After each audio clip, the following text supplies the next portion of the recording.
Students, आज हम diffusion और ऑस्मोसिस के बारे में पढ़ेंगे। हम आपको बताएं कि molecules in every kind of matter they are constantly in motion. In a solid, the field of motion is extremely small.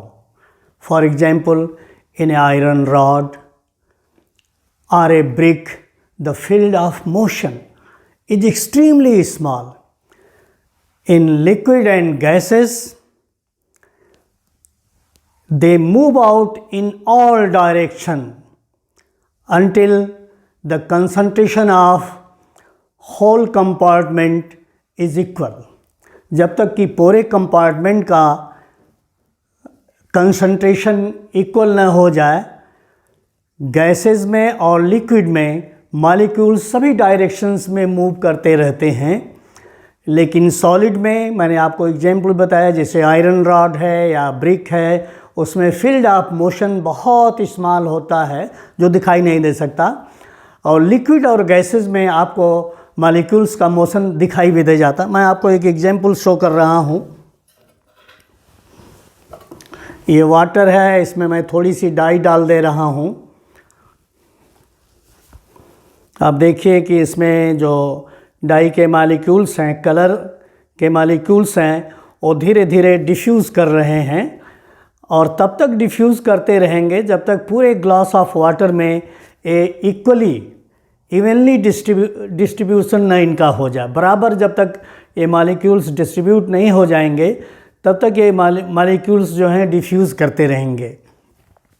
और दूसरा एक एग्जाम्पल मैं आपको शो कर रहा हूँ कि यदि मैं एक परफ्यूम की बॉटल को इस बंद कमरे में ओपन कर दूँ तो ये परफ्यूम के जो मॉलिक्यूल्स हैं पूरे कंपार्टमेंट में, पूरे रूम में तब तक डिफ्यूज़ करते रहेंगे जब तक अंतिम बैठे स्टूडेंट के पास तक इसकी महक नहीं चले। जब तक पूरे होल कंपार्टमेंट में सेंट मॉलिक्यूल्स बराबर नहीं डिफ्यूज़ हो जाएंगे ऑल डायरेक्शंस, तब तक ये सेंट मॉलिक्यूल्स का डिफ्यूज़न जो है वो चलता रहेगा। डिफ्यूज़न में जो होता है वो मॉलिक्यूल्स जो होते हैं वो हायर कंसंट्रेशन से लोअर कंसंट्रेशन की तरफ जाते हैं। मैंने आपको एक दो कंपार्टमेंट बना रखा है, compartment A and compartment B. इसमें देखिए हाई सॉल्यूट कंसंट्रेशन है, ये परमिएबल मेम्ब्रेन है और ये सॉल्वेंट है। ब्लैक रेड कलर से हमने सॉल्वेंट मॉलिक्यूल्स को शो कर दिया, ब्लैक कलर से सॉल्यूट कंसंट्रेशन को शो कर दिया। तो देखिए परमेबल मेम्ब्रेन के इधर जो है कंसंट्रेशन हाई है और इधर कंपार्टमेंट बी में लो सॉल्यूट कंसंट्रेशन है। देखिए लो है, कम है। तो डिफ्यूज़न जो है हायर सॉल्यूट कंसंट्रेशन से लोअर सॉल्यूट कंसंट्रेशन की तरफ होता है। तो इस दूसरे डायग्राम में देखिए, इसमें कंपार्टमेंट ए और कंपार्टमेंट बी में जो सॉल्यूट मॉलिक्यूल्स हैं वो इवनली डिस्ट्रीब्यूटेड हो गए, बराबर बराबर डिस्ट्रीब्यूट हो गए दोनों ट्यूब ए में और कंपार्टमेंट बी में। कंपार्टमेंट ए और कंपार्टमेंट बी में सॉल्यूट जो है वो बराबर डिस्ट्रीब्यूट हो गया, दोनों का कंसंट्रेशन इक्वल हो गया। तो डिफ्यूज़न में हायर कंसंट्रेशन से लोअर कंसंट्रेशन की तरफ सॉल्यूट का मूवमेंट होता है और तब तक होता रहता है जब तक दोनों कंपार्टमेंट, जब तक पूरे कंपार्टमेंट का कंसंट्रेशन इक्वल न हो जाए। इसके तरफ दूसरी तरफ हम देखते हैं कि ऑस्मोसिस एक प्रक्रिया है। ऑस्मोसिस में क्या होता है, इधर देखिए हाई सॉल्यूट कंसंट्रेशन है ट्यूब ए में या कंपार्टमेंट ए में, हाई सॉल्यूट कंसंट्रेशन है और कंपार्टमेंट बी में लो सॉल्यूट कंसंट्रेशन है। ये ग्लूकोज का है, ग्लूकोज का सॉल्यूशन है और ये सेमी परमेएबल मेम्ब्रेन है। इस डिफ्यूज़न में शो किया गया था कि परमेएबल मेम्ब्रेन मतलब जिसके आर पार दोनों तरफ कोई भी मॉलिक्यूल्स आसानी से आ जा सकता है। सेमी परमेबल मेम्ब्रेन एक रिस्ट्रिक्शन इम्पोज करती है, एक अवरोध बनाती है जिसके थ्रू सभी मॉलिक्यूल्स आर पार नहीं आ जा सकते हैं। कुछ मॉलिक्यूल आ जा सकते हैं और कुछ को ये रोक देती है। ये ग्लूकोज का हाई सॉल्यूट कंसंट्रेशन है, इधर ग्लूकोज का लो सॉल्यूट कंसंट्रेशन है। तो होना तो ये चाहिए था कि हाई सॉल्यूट कंसंट्रेशन की तरफ से ग्लूकोज मॉलिक्यूल्स को इधर जाना चाहिए था, लेकिन जो सेमी परमेबल मेम्ब्रेन है वो ग्लूकोज मॉलिक्यूल्स को अपने थ्रू पास नहीं होने देती, अपने थ्रू जाने नहीं देती है।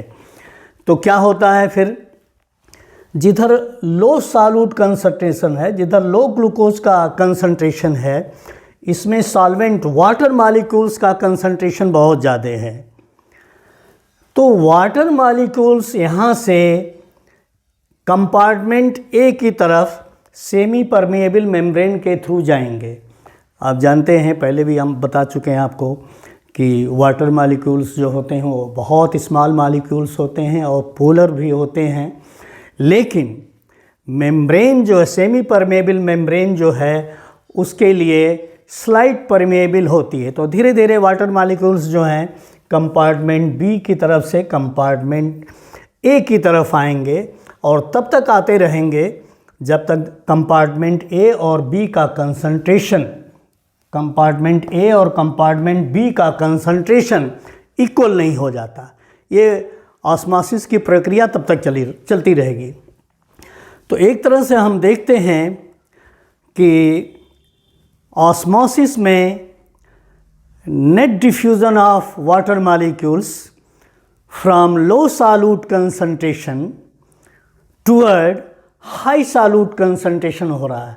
Net diffusion of water molecules from low solute concentration to high solute concentration हो रहा है। और देखिए कंपार्टमेंट ए में इस लेवल से थोड़ा सा रेज कर गया, वाटर उधर, वाटर मॉलिक्यूल्स आके इसमें कंपार्टमेंट ए में आए और तब तक आते रहे जब तक दोनों कंपार्टमेंट का, कंपार्टमेंट ए और बी का जो कंसंट्रेशन है इक्वल नहीं हो जाता।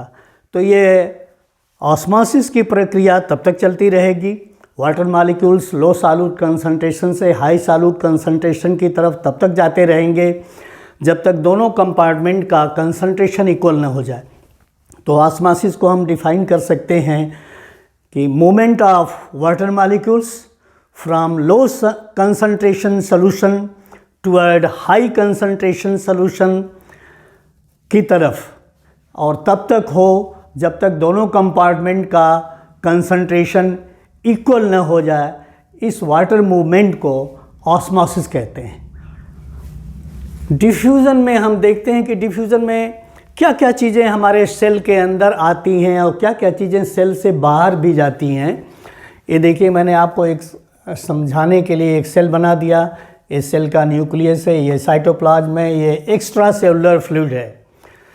आप जानते हैं कि एक्स्ट्रा सेलुलर फ्लूइड में ऑक्सीजन ज़्यादा रहता है।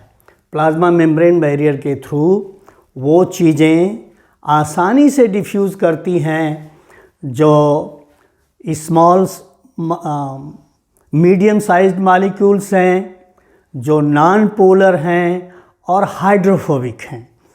तो ऑक्सीजन और कार्बन डाइऑक्साइड और नाइट्रोजन, ये गैसेस जो हैं वो नॉन पोलर हैं और हाइड्रोफोबिक भी हैं। तो ये मेम्ब्रेन बैरियर को बहुत इजीली क्रॉस कर जाते हैं, क्योंकि मेम्ब्रेन का इंटीरियर भी हाइड्रोफोबिक होता है। तो मेम्ब्रेन बैरियर को इजीली क्रॉस कर जाते हैं। एक्स्ट्रा सेलुलर फ्लूइड में ऑक्सीजन ज़्यादा है और सेल के अंदर साइटोप्लाज्म में कार्बन डाइऑक्साइड ज़्यादा हो गई। साइटोप्लाज्म में देखिए माइटोकॉन्ड्रिया पाई जाएगी, ग्लाइकोलिसिस होगी, क्रेब साइकिल होगी, उससे कार्बन डाइऑक्साइड निकलेगी, मेटाबॉलिज्म होगा।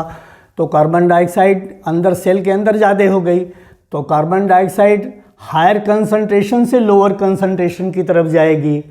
एक्स्ट्रा सेलुलर फ्लूइड में ऑक्सीजन ज़्यादा है और सेल के अंदर ऑक्सीजन कंज्यूम हो गई है, तो सेल के बाहर से ऑक्सीजन सेल के अंदर आएगी। Through diffusion. तो डिफ्यूज़न में क्या हो रहा है, हायर कंसंट्रेशन से लोअर कंसंट्रेशन की तरफ मॉलिक्यूल्स आ रहे हैं। यहाँ देखिए और क्या क्या चीज़ें बहुत आसानी से सेल के अंदर जा सकती हैं जो सेल के बाहर जाते हैं। बेंजीन है, ये सेल के अंदर आ सकता है। ग्लिसरॉल है जो कि एक स्मॉल अल्कोहल है, ये 3 कार्बन अल्कोहल है, ये इसके अंदर जा रहा है। इथेनॉल है, ये इसके अंदर जा रहा है। Vitamin A, D, E and के, ये विटामिन्स जो हैं ये एक्स्ट्रा सेलुलर फ्लूइड से बाहर से ब्लड सर्कुलेशन के थ्रू जहाँ भी बन रही हैं वहाँ से सेल के अंदर आ रही हैं और सेल के अंदर फिर अपने अपने फंक्शन से करती हैं। तो हमने ये देखा कि डिफ्यूज़न जो है हायर कंसंट्रेशन से लोअर कंसंट्रेशन की तरफ मॉलिक्यूल्स का नेट मूवमेंट है। डिफ्यूज़न में सेमी परमेबल मेम्ब्रेन का होना कोई आवश्यक नहीं है, हो भी सकती है और नहीं भी हो सकती। जैसे मैंने आपको एग्जांपल दिखलाया कि परफ्यूम का इस कंपार्टमेंट में, इस रूम में कोई मेम्ब्रेन नहीं लगे, फिर भी सेंट मॉलिक्यूल्स पूरे कंपार्टमेंट में इक्वली फैल गए। मैंने एक डाई का आपको एग्जांपल दिया कि डाई जैसे ही डाली गई कलर, वैसे ही पूरे ग्लास ऑफ वाटर में वो बराबर डिफ्यूज़ हो गई। तो डिफ्यूज़न में मेम्ब्रेन का होना ना होना कोई ज़रूरी नहीं है, लेकिन ऑस्मोसिस में एक सेमी परमेबल मेम्ब्रेन का होना आवश्यक है। तो सेमी परमेबल मेम्ब्रेन की तरफ लो सॉल्यूट कंसंट्रेशन की तरफ से water molecules higher solute concentration की तरफ आएंगे और तब तक आते रहेंगे जब तक कि दोनों कंपार्टमेंट का कंसंट्रेशन इक्वल ना हो जाए। इसमें देखिए थोड़ा रेज हो गया।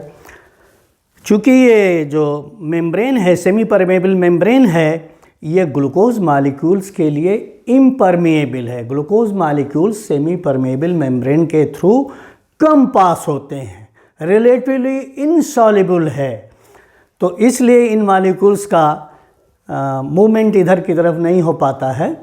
तो ऑस्मोसिस जो है net movement of water molecules from low solute concentration toward higher solute concentration and this is known as osmosis. तो आज के क्लास में हम डिफ्यूज़न और ऑस्मोसिस को पढ़े।